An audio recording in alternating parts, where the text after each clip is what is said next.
नमस्कार, मैं हूं प्रदीप और आप देख रहे हैं थिंक 360। राजस्थान के इतिहास में एक पन्ना जुड़ गया है। जी हां, बजट में गलत पढ़ा गया पन्ना। इसी के साथ भारतीय जनता पार्टी पन्ना प्रमुखों की घोषणा को लेकर तैयारियों में जुटी है। साथ ही वो उस हीरे को लेकर भी चर्चा कर रही है कि किसके हाथ में वो पन्ना होगा जो मुख्यमंत्री पद की शपथ लेगा। आप देख रहे हैं हमारा खास कार्यक्रम धारा प्रवाह, जिसमें हमारे साथ हैं वरिष्ठ साथी श्रीपाल सत्तावत जी। हम बात कर रहे हैं राजस्थान में बजट के बाद अब राजनीति क्या रहेगी, चूंकि चुनावी साल हैं और अब पूरी तरह से प्रदेश की राजनीति चुनावी मोड में आ चुकी है। तो बीजेपी ने जो घोषणा की है, घोषणा को लेकर उसने काम शुरू किया है। कांग्रेस में कल के बजट भाषण को लेकर क्या चर्चा है, इन सारे पहलुओं पे आप देखिए, जो बजट पेश किया गया वो पूरे चुनाव के हिसाब से ही है, चुनावी तैयारियों के हिसाब से है।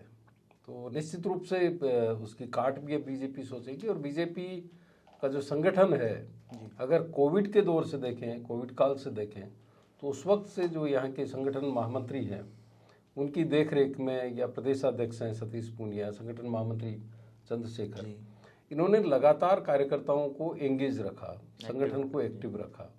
और अब वो पन्ना प्रमुखों की तैयारी में है। बूथ लेवल तक किस तरह का मैनेजमेंट होगा उसको लेकर के। और कहा यह जा रहा है कि गुजरात में जो CR पाटिल हैं, गुजरात के जो बीजेपी चीफ है, उन्होंने पन्ना प्रमुख से भी आगे की जो काम किया था, उस तरह की तैयारी यहाँ पर हो रही है।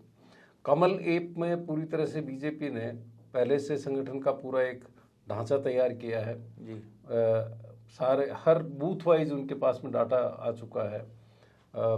यहाँ तक कि जो वहाँ के कार्यकर्ता हैं, खास किसी भी बूथ के कार्यकर्ता, उनके फोटोग्राफ्स, उनके नंबर, ये सब कुछ उनके कमल ऐप पर दर्ज हो चुके हैं।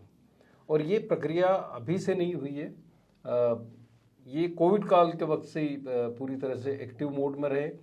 अब पन्ना प्रमुखों की नियुक्ति होगी। पन्ना प्रमुखों के साथ में हर पन्ने में भी अगर गुजरात मॉडल लागू करती बीजेपी, तो 10 लोगों को और तैयार किया जाएगा और उनको जिम्मा दिया जाएगा 3-3 वोटर्स को लाने का। वोटर मतलब बूथ तक पहुंचे।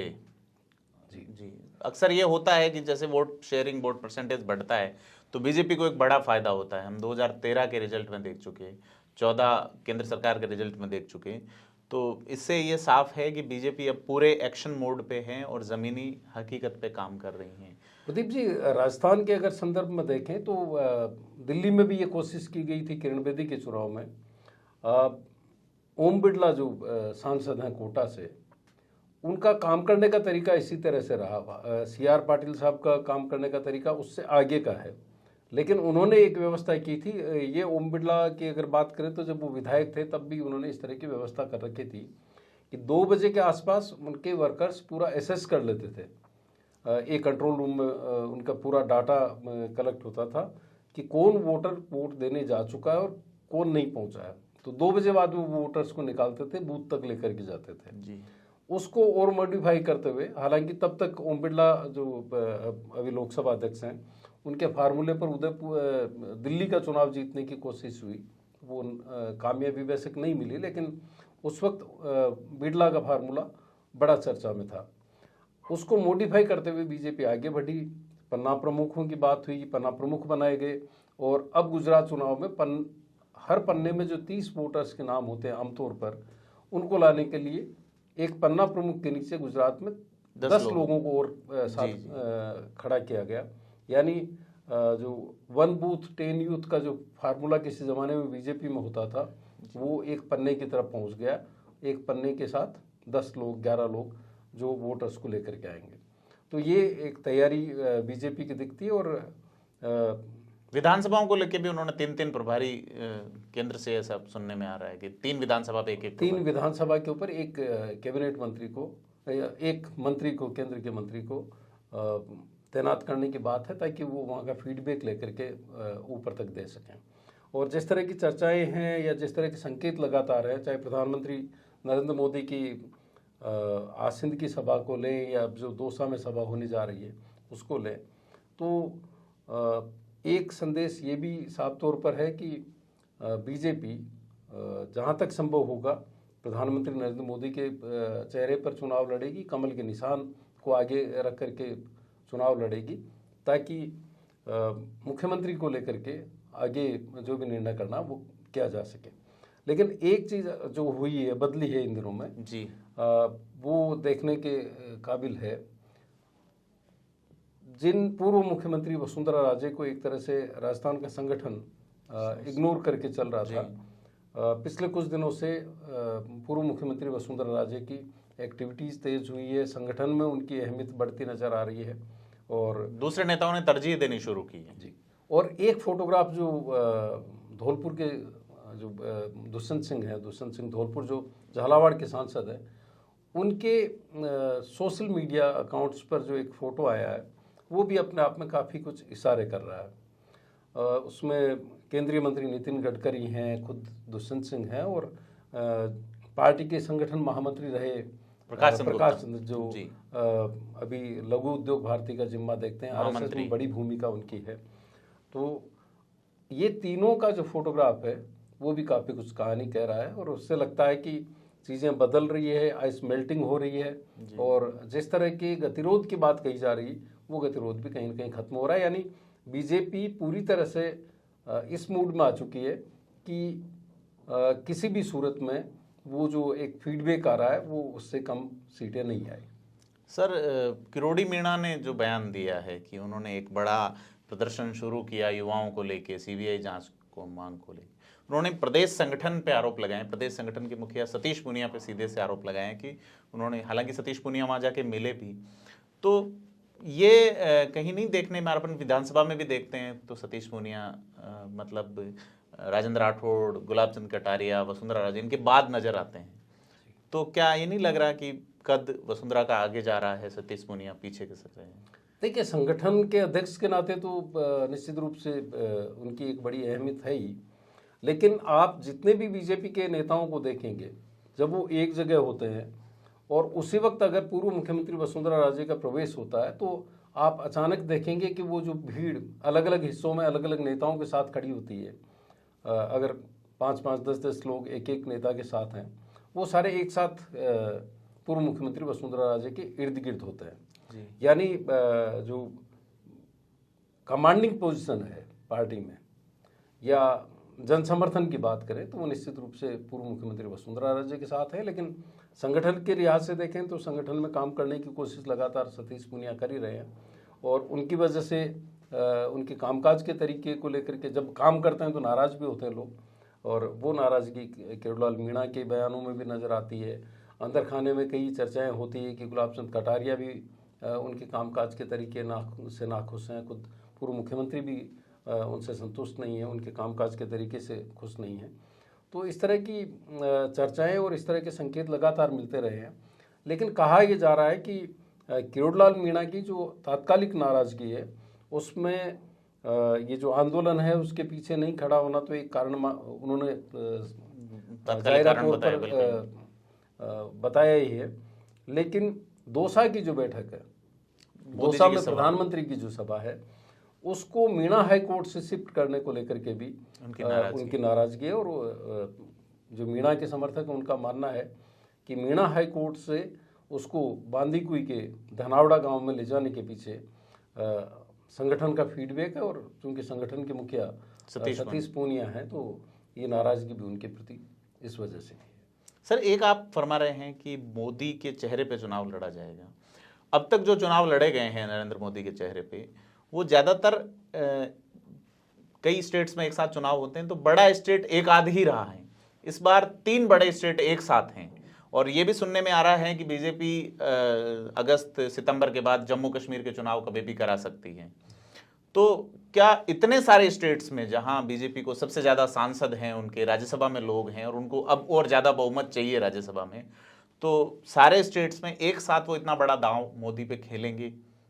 क्योंकि अभी अडानी और इन इशू को लेके छवि को काफ़ी नुकसान तो हुआ ही है, तो ऐसे में ये भी माना जा सकता है कि जो जन नेता है उनको ही मौका दिया जाए। छत्तीसगढ़ में पश्चिमी बंगाल के चुनाव के बाद में भी कुछ बदलाव हुए। पश्चिम बंगाल के चुनाव में भी प्रधानमंत्री के चेहरे को आगे रखा गया था, लेकिन जहां पर सफलता नहीं मिली तो उसके बाद कुछ बदलाव हुए। तो बीजेपी अपनी स्ट्रेटेजी बनाने में एक फीडबैक को भी बड़ा एक आधार बनाती है और अब तक के संकेत यही हैं कि वो शायद बिना किसी चेहरे के जाए लेकिन पूर्व मुख्यमंत्री वसुंधरा राजे की सक्रियता, जिस तरह से संगठन में अब उनको तवज्जो मिल रही है, जिस तरह से पुराने जितने भी नेता हैं, सीनियर लीडर्स हैं, चाहे गुलाब चंद कटारिया हों, चाहे कैलाश मेघवाल हों, राजेंद्र राठौड़ हों, वो सब जिस तरह से परफॉर्म कर रहे हैं और उनके पीछे खड़े होते दिख रहे हैं, तो इसका मतलब कुछ चीज़ें बदल रही है और बदल सकती है ज़रूरत पड़ने पर। क्योंकि बीजेपी काऊ बेल्ट जो है, जहाँ पर उसका सबसे ज़्यादा प्रभाव है, वहाँ पर अपने असर को खोना नहीं चाहेगी। लेकिन बीजेपी को रणनीति बनाते वक्त ये भी देखना पड़ेगा कि वो मध्य प्रदेश में किस तरह की रणनीति के साथ जाना चाहती है, छत्तीसगढ़ में किस तरह की जाना चाहती है, राजस्थान में किस तरह से वो सोच रही है। तो जो एक रणनीति बनेगी उसमें निश्चित रूप से तीनों चारों स्टेट के को ध्यान में रख करके एक रणनीति बनाने की कोशिश होगी। और एक नई लीडरशिप को ग्रूम करने का भी ये तरीका हो सकता है, या हो सकता है आगे जा कर के एक चेहरे को सामने रख करके वो लड़ने की कोशिश करे। लेकिन तब तक सब चीज़ों को संगठन अपने हाथ में रखना चाहता है। और इसी दौरान जब ये फोटो आया है नितिन गडकरी साहब का, जो प्रकाश चंद जी का, या दुष्यंत सिंह जो झालावाड़ के सांसद हैं और पूर्व मुख्यमंत्री वसुंधरा राजे के पुत्र हैं, ये फोटो अपने आप में काफ़ी कुछ कहानी कहता है। क्योंकि जो नाराज़गी संघ में मानी जाती है पूर्व सीएम को लेकर के, असहमति की बात कही जाती है, उसमें एक बड़ी वजह ये मानी जाती है कि प्रकाश चंद जो है वो संगठन के महामंत्री थे, उस वक्त सरकार से उनके ना इत्तेफाकियाँ थी, नाराज़गियाँ थी, और उसी वजह से ये कहीं न कहीं एक संघ और मिसेस सिंधिया वसुंधरा राजे में जो एक आपस में गतिरोध की बात कही जाती है, असहमति की बात कही जाती है, उसमें एक बड़ा कारण वो माना जाता है। और ऐसे में ये फोटो आना, ये माना जा रहा है कि चीज़ें बदल रही है, आइस मेल्टिंग हो रही है, और उस आइस मेल्टिंग का किस तरह का असर होगा वो आने वाले वक्त में देखने को मिलेगा। सर, सचिन पायलट का बजट को लेके जो बयान आया है, और कांग्रेस की ओर अपन चलते हैं, कांग्रेस में उनकी जो डिमांड है इन 3 लोगों पे कार्रवाई वाली, दिल्ली से हमारे पास लगातार ये अपडेट आता है, अब कार्रवाई हो रही है, तब कार्रवाई हो रही है, तो कांग्रेस क्या लगातार इन चीज़ों को टालती ही जाएगी?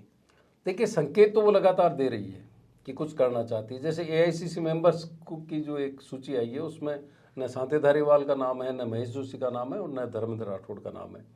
यानी मन तो संगठन बना चुका है। और जो हमारे साथी हैं विवेक श्रीवास्तव, जो लगातार एआईसीसी को कवर करते हैं, उनके पास भी यही फीडबैक है उनके सूत्रों के मुताबिक कि जल्द कोई कार्रवाई होने वाली है, और उसकी पुष्टि हो रही है एआईसीसी मेंबर्स की जो लिस्ट आती है उसको लेकर के। रायपुर सम्मेलन में शायद कुछ अलग देखने को मिल सकता है। तो जो स्थिति है, बजट सत्र बुलाया जा चुका था, बजट का आह्वान किया जा चुका था, उसके दौरान क्या कोई बदलाव किस तरह से किया जा सकता है, उसको लेकर के एक्सरसाइज तो हो रही है, लेकिन वो कब होगी, क्या ये बजट मुख्यमंत्री को रिलीफ देगा, ये भी अपने आप में देखने वाली बात है। क्योंकि बजट को उन्होंने लोक लुभावन तरीके से पेश किया है, सभी वर्गों को छूने की कोशिश की है, और अपनी तरफ से ये बताने की भी कोशिश की है कांग्रेस हाईकमान को कि वो रिपीट करने को लेकर के पूरी तरह से गंभीर है, और इसी तरह का बजट उन्होंने बनाया है। लेकिन अगर सर एक मिनट भीड़ की बात करें जी, जनता की बात करें, तो जन समर्थन निश्चित रूप से सचिन पायलट के साथ दिखता है, चाहे वो देश के किसी कोने में जाए या प्रदेश के किसी भी कोने में जाए। भीड़ खींचने वाले 2 ही नेता राजस्थान में नजर आते हैं, कांग्रेस में सचिन पायलट और बीजेपी में वसुंधरा। सर, इस बजट पे आप जैसा बता रहे हैं, एक जर्नलिस्ट की एक लाइन की टिप्पणी है, अशोक गहलोत ने बहुत कुछ घोषणाएं की है, लेकिन इसमें जो लाइन हिडन है वो ये है कि अगर मैं रिपीट हुआ तो ही ये पूरी होने की ओर कदम बढ़ेगा। कि अगर सरकार, ये चुनाव में पूरी तरह से मुद्दा ही वो यही बनाएंगे जी कि अगर मेरी सरकार नहीं आई तो ये ओपीएस रोक देंगे जी, बोर्ड निगम को जो ओपीएस दिया गया है, तो कर्मचारियों को और नौजवानों को उन्होंने पूरी तरह से लुभाने की कोशिश की है, बिजली को लेकर के राहत देने की कोशिश की है। लेकिन ये पैसा कहाँ से आएगा जी, किस तरह से मैनेज होगा? क्योंकि आरबीआई की एक रिपोर्ट कहती है कि 10 स्टेट जो हैं वो ऐसी स्थिति में पहुंच चुके हैं कि उन आर्थिक तौर पर उनकी खस्ता हाल है, और उनमें से राजस्थान है। 10% जो खर्चा होता है बजट का, वो 10% से ऊपर ब्याज में नहीं जाना चाहिए। राजस्थान में 14% से ऊपर जा रहा है। तो ये किस तरह से प्रबंधन होगा, ये भी अपने आप में सवाल है। लेकिन चूंकि चुनाव सामने है और कहा भी जाता है कि जुमले चुनाव के वक्त में रखे ही जाते हैं, तो कहीं ये जो बजट है ये भी आगे जाकर के जुमला साबित नहीं हो, ये आशंका भी, ये संभावना भी लोगों को डरा रही है। सर एक आखिरी सवाल कि स्टेट चुनावी मोड में आ चुका है, तो टक्कर सीधी सीधी बीजेपी वर्सेस कांग्रेस होगी या इसमें बसपा, निर्दलीय, एआईएम और आम आदमी पार्टी और हनुमान बेनीवाल का कुछ रोल रहेगा?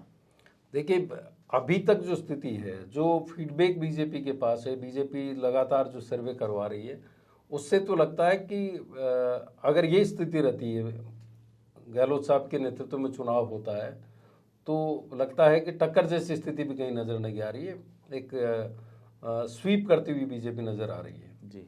लेकिन अगर उसमें कोई कास्ट कॉम्बिनेशंस बदलते हैं, लीडरशिप बदलती है, कांग्रेस कोई नई रणनीति के साथ मैदान में उतरती है, तो फिर ये देखने वाली बात होगी कि कांग्रेस और बीजेपी किस तरह से चुनाव मैदान में होंगे।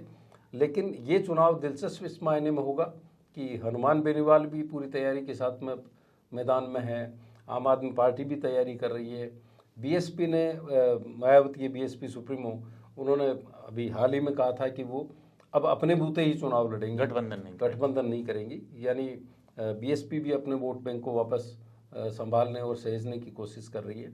तो चुनाव ओवैसी भी गरज के जा चुके हैं कि अपने बूते पे पूरी हिम्मत से लड़ूंगा। वो बहुत जल्द एक रिपोर्ट पेश करने वाले हैं जिसमें वो ये बताने की कोशिश करेंगे कि राजस्थान में कांग्रेस के शासन में किस तरह से मुसलमानों के साथ किस तरह का भेदभाव होता है। जी। तो ये था आज का धारा प्रवाह, जिसमें हमने राजस्थान के राजनीतिक हालातों पर चर्चा की। प्रदेश अब पूरी तरह से इलेक्शन मोड में आ चुका है। राजनीति से जुड़ी हुई महत्वपूर्ण खबरों और अपडेट्स के लिए लाइक, शेयर और सब्सक्राइब करें थिंक 360 को।